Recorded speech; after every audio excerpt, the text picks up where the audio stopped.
Hi, I'm Ron House. We're here at my shaping room in San Clemente. I'm going to show you around. You can see a little shaping going on. This is where it happens.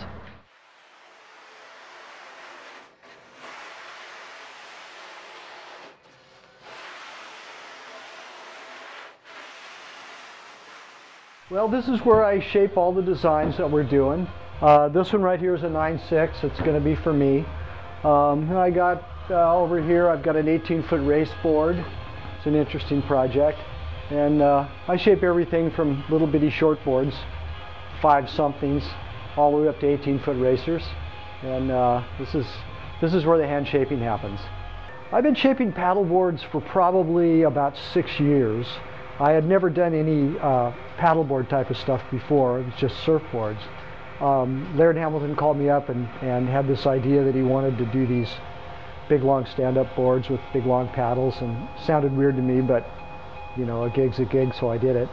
And little did I know at the time that it was going to turn into a popular deal like it is now, but it's really kind of gotten up and going. And as I got into paddling them myself, I started seeing what the attraction was, and then it started becoming apparent as other people joined me that everybody was really embracing the enthusiasm of this deal.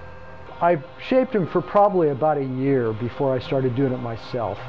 I realized that if I was going to do this and be credible, I better know how to use one. So I got one and started doing it, and then as I did that, I went, wow, this is more fun than I thought it was going to be. And you know, since then we've evolved into shorter boards for surfing and longer boards for racing, and the sport's really starting to gain multi-dimensions. What we've found is that they've gone both directions. They've gone shorter for surfing and longer for cruising or racing. So the race boards don't have to be raced, they can just be cruised on, but people, in my experience, are finding that they like the race boards just for going out for a paddle in the ocean.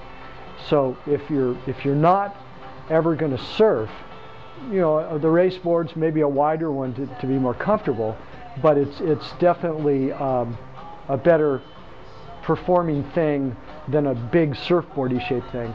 Pretty much everybody starts out at around 11 or 12 foot surfboard shaped board, and then after that people start figuring out which way they want to go. Yeah, for surfing, a lot of the boards I'm doing lately are basically derivatives of shortboards. So multi-fins, you know, double concaves, pulling in the noses. They basically look like big fish-inspired shortboards. So that seems to be the direction. I've made them. I've actually made one in the 6/6s. I've made a couple in the 7s. Those seem really small. I'm doing quite a few commonly in the 8-foot plus range now, and then of course bigger than that too.